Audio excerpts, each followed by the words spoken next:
Cílem projektu Podpora transformace sociálních služeb je zlepšení životních podmínek osob s postižením. Do tohoto projektu nejsou zahrnuty sociální služby pouze v Královéhradeckém kraji, ale týká se to celého území České republiky vyjma Prahy. A bude líp je životní příběh slečny Heleny, vyprávěný jejími vlastními slovy.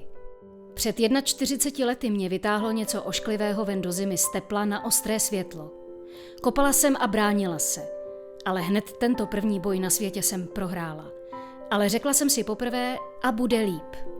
V té době tady byly pokoje, kde bylo 6 klientů, byly koule na dveřích, na noc dostali nočník, ten se vynášel ráno, přitom to byli klienti, kteří opravdu za tyhle roky udělali pokroky, že dneska bydlí samostatně a chodí do práce, bydlí v panelákových bytech a v té době žili takovýmhle způsobem.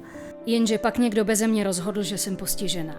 Tak jsem se ocitla v ústavu, kde bylo všechno bílé a zasmrádlé. Byla jsem ležák na oddělení A a vůbec se mi to nelíbilo, ale já se podruhé rozhodla a bude líp. V 90. letech minulého století se tato organizace nazývala Ústav sociální péče pro mládež Hajnice a vypadala vevnitř i zvenku tak jako mnoho jiných zařízení v té době, takže určitě nebyly výjimkou fyzické tresty, omezování, přivazování obyvatel, velké množství léků, trestání třeba i tím, že tehdy se našim obyvatelům říkalo pacienti chovanci, takže v té době chovanci nedostali večeři, pokud zlobili a podobně, síťová lůžka a tak dále. Celé dny jsem ležela, koukala do stropu, křičeli na mě, jídlo mi dávali rychle a velkými lžícemi, zakazovali, trestali, ale už jsem se naučila chodit a přestěhovali mě na oddělení B. Bydleli tam i dospělí a ti mi pořád poroučeli.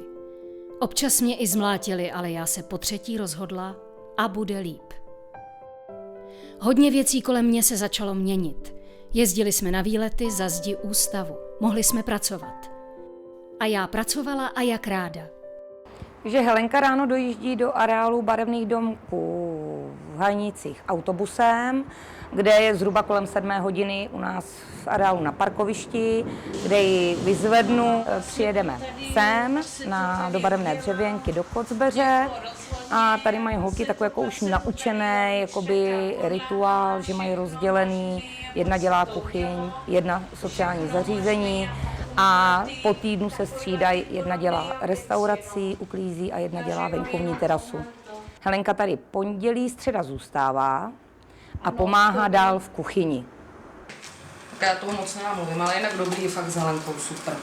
Jako jsem teda spokojená, vždycky si jako popovídáme, pokecáme. Je to fakt znát, že tady chodí pomáhat. A začali se objevovat lidé. Začali se ptát, jestli mě práce baví a jestli bych nechtěla zkusit bydlet, jako bydlí oni doma. Pokud klient žije v současné době ještě v zařízení, které má několika lůžkové pokoje, myšleme ale pokoje o 5-6 lidech, kde 25 lidí žije na jedné chodbě, tak bude mít velké problémy, když by chtěl přijmout návštěvu, pokud by s tou návštěvou chtěl mít soukromí, vůbec pokud půjde třeba o partnera, nebo partnerku, velmi těžko bude si moct vybírat, jaké chce jídlo, těžko si ho bude moct sám uvařit a podobně.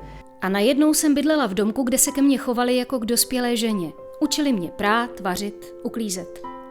To bylo fajn, ale já si stejně říkala dokonce i po čtvrté, bude líp. Tady máme tu buchtu, můžete si kouknout. Jo, je, ale moc tam toho není, ale to jako nevadí. Tak to je vždycky, to je přikryje. Tady máme ty ovoce. No.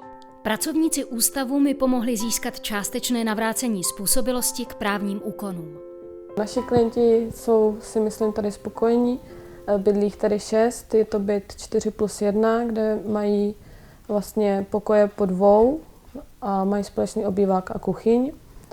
Režim tady probíhá stejně jako v běžné domácnosti, kdy vlastně se starají o svoji domácnost sami. Takže se starají o úklid, o vaření, o praní, žehlení, prádla, takže veškeré domácí práce si dělají sami. Když má klient zájem, tak jde třeba i sám do kina večer. Že řekne, že chce jít do kina, vybere se film nebo něco a jde sám. Nejvíce baví asi vaření, jakoby, co se týče péče o domácnost, tak se všichni hrnou k vaření, to je baví nejvíc. Horší to je s nádobím. A co to bys taky nechce? Jo, já klidně. A neboj. Jak si ještě rozmyslete, máte čas. Já ještě ty budu teda vyprovodit. Pustí. To já vždycky takhle to poslouchám. Pojď sem. Tak jo, musím to točit. To já vždycky to poslouchám, to country, jo. Vždycky si jako poslouchám, kolikrát vždycky to, když to... No, takže jako takhle to je. To je právě ono, co já vždycky poslouchám. To je právě ono. Žiji v azurovém bytě. Tady si já rozhoduji, co budeme se svojí spolubydlící vařit, kam půjdu odpoledne, zda přijde kamarád nebo ne, kde budu pracovat. A tady taky vím, že už je líp. Do transformace v severovýchodních Čechách se zapojily barevné domky v Hajnicích, Ústav sociální péče pro tělesně postižené v Hořicích v Podkrkonoší, a to v rámci Královéhradeckého kraje. V rámci Libereckého kraje se zapojili Domov Sluneční Dvůr a Domov pro osoby se zdravotním postižením Mařenice.